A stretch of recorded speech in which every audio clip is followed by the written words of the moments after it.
이러므로 우리에게 구름같이 둘러싼 허다한 증인들이 있으니 모든 무거운 것과 얽매이기 쉬운 죄를 벗어버리고 인내로써 우리 앞에 당한 경주를 하며 믿음의 주요 또 온전하게 하시는 이 예수를 바라보자.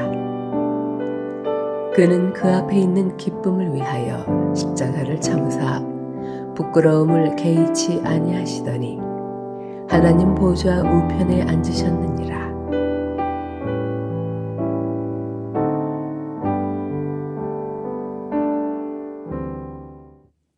할렐루야! 여러분, 주님의 은혜로 2023년 희망찬 새해를 우리가 맞이했습니다. 지난 한 해 크고 작은 여러 가지 일들이 우리에게 있었지만, 그러나 올해는 모두 다 잊고 더욱더 주님의 은혜로 여러분의 삶이 행복해지기를 소망합니다. 더욱더 윤택해지고 더욱더 믿음과 소망과 사랑으로 풍성해지시기를 주님의 이름으로 간절히 축복합니다. 해피 뉴 이어. 여러분, 요즘에는 스마트폰 카메라가 워낙 좋아서 우리가 대충 사진을 찍어도 잘 나오는 것 같아요. 그러나 옛날에 필름 카메라로 사진을 찍고 그리고 현상을 하게 되면 물론 잘 나온 사진도 있지만 초점이 맞지 않아서 희미한 사진도 있고요. 또 엉뚱한 곳에 초점이 맞춰진 그런 사진들도 있었던 것을 기억합니다. 그런데 우리 인생도 마찬가지인 것 같아요.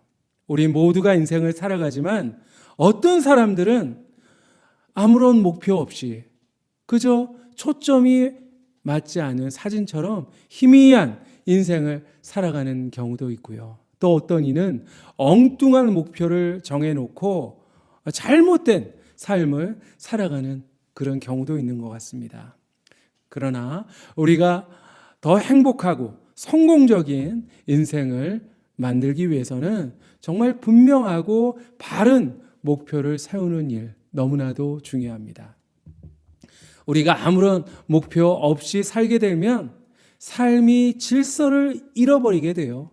그리고 우리가 시간을 낭비하게 되고 그리고 이리저리 방황하는 인생이 될 수밖에 없습니다. 여러분, 학생들에게는 입시라는 분명한 목표가 있죠. 그리고 직장인들에게는 성취라는 뚜렷한 목표가 있습니다. 그리고 군인들에게는 승리라고 하는 정말 그 무엇과도 바꿀 수 없는 그런 확고한 목표가 있는 것처럼 우리에게도 그런 분명한 목표가 필요합니다. 목표가 있어야 우리가 힘들어도 견딜 수 있고요. 그리고 끝까지 이겨낼 수가 있는 것입니다. 신앙생활에도 목표가 필요합니다. 그래야지 여러 가지 시험이 와도 우리가 이겨낼 수가 있고요. 그리고 더 나아가서 하나님이 기뻐하시는 그런 믿음의 사람이 될 수가 있는 것입니다. 그렇지 못하면 목표 없이 하루하루 살아가다 보면 그저 바다 한가운데 표류하는 배처럼 이리저리 떠도는 그런 신앙, 다람쥐 쳇바퀴 돌듯이 그렇게 왔다 갔다 반복하는 신앙 생활이 될 수밖에 없는 것입니다. 자, 오늘 본문 말씀은 우리에게 분명한 목표를 제시해 주고 있습니다.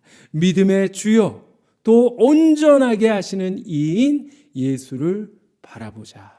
예수를 바라보자. 이 말씀 바로 앞에 히브리서 11장 말씀이 나오는데요. 우리가 잘 알듯이 히브리서 11장은 믿음장이라고 이야기합니다. 에녹, 노아, 아브라함, 모세 이렇게 믿음으로 승리했던 여러 신앙의 위인들을 소개하고 있습니다. 그런데 그들 모두가 승리할 수 있었던 비결이 무엇일까요? 그것이 바로 오늘 본문 말씀에 나오는 것처럼 예수를 바라보았기 때문입니다. 앞으로 오실 메시아 예수 그리스도를 바라보며 그분을 향해서 살았기 때문에 여러 가지 역경도 이겨낼 수 있었고, 그리고 하나님을 기쁘시게 하는 그런 승리의 사람이 될 수 있었던 것이죠. 예수님은 우리를 죄에서 구원하신 구세주이십니다. 그런데 그뿐 아니라 예수님은 우리 신앙과 우리 생활의 본이 되시는 분, 모델이 되시는 분이에요. 우리가 2번, 3번 인생을 살 수 있다면 얼마나 좋겠습니까? 그러나 우리에게는 딱 한 번뿐인 인생, 일생이 주어졌어요. 그러므로 정말 잘 살아야 합니다. 그런데 하나님께서 어떻게 사는 것이 잘 사는 삶인가 보여주시기 위해서 예수님을 세상에 보내주셨습니다. 우리가 바라보는 대로 된다, 그런 말이 있잖아요. 2 사람이 있었대요. 2 사람이 모두 감옥에 들어가게 되었는데, 한 사람은 그 감옥 안에서 창밖에 푸른 하늘을 바라보았습니다. 그리고 한밤중에 아름다운 하늘의 별들을 바라보았어요. 그래서 결국 출소한 이후에 아주 유명한 시인이 될 수 있었다고 합니다. 그러나 또 한 사람은 창밖에 더러운 진흙 더미를 보면서 늘 불평하고 남을 원망했어요. 결국 정신병자가 되고 말았다고 합니다. 무엇을 바라보느냐? 그것이 바로 그들의 운명을 갈라놓은 것이죠. 그런데 여러분, 예수님을 닮는 삶 쉬울까요? 예수님은 우리가 닮기 쉬운 분이라고 생각하세요? 그렇지 않죠. 예수님 얼마나 어려운 분입니까? 정말 우리가 닮기 힘든 분이에요. 그러나 그럼에도 불구하고 우리가 예수님을 바라보고 또 바라보고 또 바라볼 수만 있다면 우리가 아주 조금씩이라도 그분의 형상, 그분의 성품을 담게 될 것입니다. 그래서 우리 모두가 하나님을 기쁘시게 하는 사람이 될 수가 있어요. 그리고 그렇게 될 때 놀라운 하나님의 축복을 우리 모두가 함께 누리는 그런 인생이 될 수가 있는 것입니다. 2절 말씀에 예수님을 믿음의 주요 또 온전하게 하시느니라, 그렇게 말씀을 했습니다. 그렇습니다. 예수님을 우리가 바라보게 되면 우리도 조금씩 온전해질 수가 있어요. 우리가 예수님을 바라보면서 얻을 수 있는 유익이 있는데요. 우선 소극적인 측면에서 1절 말씀에 나오는 것처럼 무거운 것과 얽매이기 쉬운 죄를 벗어버릴 수가 있는 것입니다. 만약 경기하는 사람이 무거운 짐을 메고 뛴다면 여러분 어떨까요? 0.01초를 다투는 100m 육상 선수가 무거운 배낭을 짊어매고 뛴다면 절대로 승리할 수가 없겠죠. 42.195km 그 장거리를 달리는 마라톤 선수가 짐을 메고 뛴다면 우승은커녕 아마 결승전까지도 완주하기가 어려울 거예요. 우리가 먼 여행을 떠날 때 짐을 잘 싸야 한다고 합니다. 그런데 여행 초보자들은 한 번도 입지 않을 옷, 한 번도 사용하지 않을 물건들을 잔뜩 싸가지고 여행을 떠나요. 그러나 여러분, 전문가들은 어떻습니까? 꼭 필요한 것, 꼭 사용하게 될 것만 아주 최소화해서 간단하게 짐을 꾸린다고 합니다. 자, 우리 그리스도인들은 누구입니까? 신앙에 경주하는 사람이에요. 신앙의 먼 여행을 떠나는 사람입니다. 그렇기 때문에 무거운 짐과 같은 죄를 해결해야만 합니다. 죄를 해결하지 않고 죄를 짊어지고 우리가 신앙생활을 한다면 승리할 수가 없는 거예요. 그 죄에 얽매이게 되는 것입니다. 우리가 죄를 아주 깨끗하게 처리해야 상쾌한 마음으로 가볍게 신앙의 경주를 할 수가 있어요. 자, 그런데 어떻게 우리가 죄를 해결할 수가 있을까요? 어떻게 죄를 극복할 수가 있을까요? 바로 예수님을 바라보는 것입니다. 예수님을 바라보고 그리고 또 바라보면서 예수님이 어떻게 죄를 물리치셨나 그것을 우리가 배워야 하는 것입니다. 수고하고 무거운 짐진 자들아 다 내게로 오라. 내가 너희를 편히 쉬게 하리라. 우리가 예수님을 바라볼 때 무거운 짐이 가벼워져요. 고통의 짐, 사역의 짐도 가벼워질 수가 있는 거예요. 그러므로 예수님을 바라보심으로 정말 모든 무거운 짐들 다 털어버리시고 정말 가볍고 평안한 인생을 살아가시기를 소망합니다. 두 번째로 우리가 예수님을 바라보게 될 때 적극적인 측면에서 우리가 어떤 상황 가운데서도 인내하는 법을 배우게 되는 것입니다. 축구나 농구, 수영, 마라톤, 어떤 경기든지 쉬운 경기는 없어요. 모두가 고된 경기입니다. 그러므로 최대한 인내해야만 해요.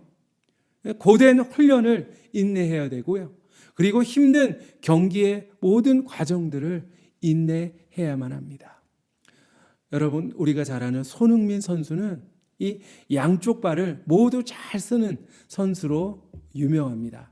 다른 선수들은 주로 자신이 사용하는 발이 있죠. 그 발을 이용해서 골을 집어넣지만 이 손흥민 선수는 그렇지 않습니다. 양쪽 모두 거의 차이가 나지 않을 정도로 동일하게 골을 넣는다고 합니다. 자, 왜 그럴까요? 그것은 고된 훈련 덕분이에요. 심지어는 프로로 데뷔한 이후에도 하루 1000개씩 오른발, 왼발 슈팅 훈련을 멈추지 않았다고 합니다. 그래서 그렇게 좋은 선수가 될 수 있었던 것이죠.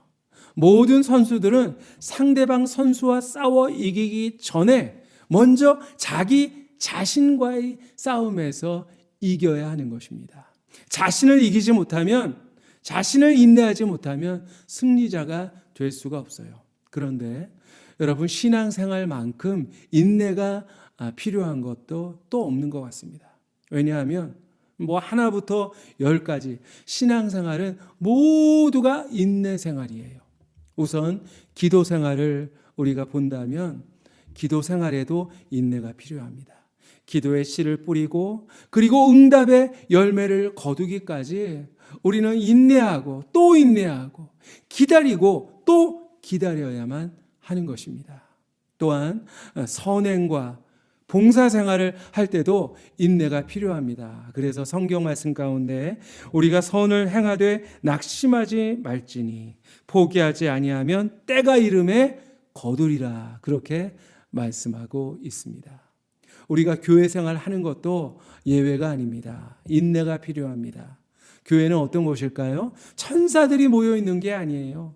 의인들이 모인 곳이 아니라 바로 죄인들이 모여 있는 곳입니다. 그래서 때로는 오해도 있고요, 갈등도 있어요. 늘 좋기만 한 게 아니에요. 때로는 원치 않는 시험이 다가올 때도 있고요. 그리고 마음이 서운해질 때도 있고, 때로는 가슴 아픈 일을 겪을 때도 있습니다. 그렇다고 포기하면 안 돼요. 우리가 낙심하고 포기하면 누가 박수를 칠까요? 마귀가 박수를 쳐요. 하나님께 박수를 받아야지 왜 마귀가 박수치는 그런 사람이 됩니까? 그러기 위해서는 우리가 인내해야만 합니다. 인내는 쓰고 열매는 달다 했습니다. 성경에도 인내는 연다는 소망을 이루는 줄을 알미로다 말씀했습니다. 성도 여러분, 올해는 여러분 모두가 인내로서 소망을 꼭 이루시는 그런 한 해가 되시기를 바랍니다. 우리가 참는데도 한계가 있다, 그런 말이 있죠. 우리의 의지, 우리의 한계를 넘어가는 상황 가운데서도 인내할 수 있는 비결 무엇일까요? 바로 예수님을 바라보는 것입니다. 예수님은 십자가의 고난까지도 인내하셨습니다. 죽음의 고통까지도 이겨내셨어요. 예수를 바라보자 그는 그 앞에 있는 기쁨을 위하여 십자가를 참으사 부끄러움을 개의치 아니하시더니 하나님 보좌 우편에 앉으셨느니라. 예수님은 고통을 당하셔야 할 아무 이유가 하나도 없으세요. 그런데 바로 나를 위해서 십자가의 수치와 모욕과 고통을 온 몸으로 감당해 내셨습니다. 우리가 바로 그 예수님을 바라볼 때 어떤 고난이라도 이겨낼 수 있는 것입니다. 그리스도가 너희를 위하여 고난을 받으사 너희에게 본을 끼쳐 그 자취를 따라오게 하려 하였느니라 말씀했습니다. 사랑하는 성도 여러분, 올해는 한눈 팔지 말고 예수님을 끊임없이 끝까지 바라보심으로 모든 죄악의 유혹들 다 물리치시고 모든 일에 인내하심으로 여러분의 삶과 그리고 일터 그리고 가정에도 주님께서 주시는 기쁨과 감사 그리고 승리의 축복이 더욱더 넘쳐나시기를 주님의 이름으로 축복합니다. 기도하겠습니다. 사랑의 하나님 아버지, 지난 한 해도 하나님께서 에베네셀 늘 함께 하시고 늘 도와주셔서 이렇게 희망찬 새해를 맞이할 수 있게 하여 주셔서 너무나도 감사합니다. 2023년 이 한 해는 무엇보다도 예수님을 바라보는 한 해 되게 하여 주시옵소서. 우리 힘으로는 아무것도 할 수 없습니다. 그러므로 끝까지 예수님을 바라봄으로 인해서 우리가 모든 죄를 이겨낼 수 있게 하여 주시고 우리가 인내하는 삶을 살아서 정말 하나님께서 우리에게 주시기를 원하시는 모든 축복을 받아 누리고 그리고 하나님이 기뻐하시는 자로 우뚝 설 수 있는 그런 2023년 한 해가 되게 하여 주시옵소서. 올 한 해도 우리 삶 가운데 아름다운 열매들 가득하게 하여 주시고 우리 신앙에도 정말 알곡들이 주렁주렁 맺히는 그런 한 해 되게 하여 주시옵소서. 주님 끝까지 함께 하시고 동행하여 주시옵소서. 예수님 이름으로 기도하옵나이다.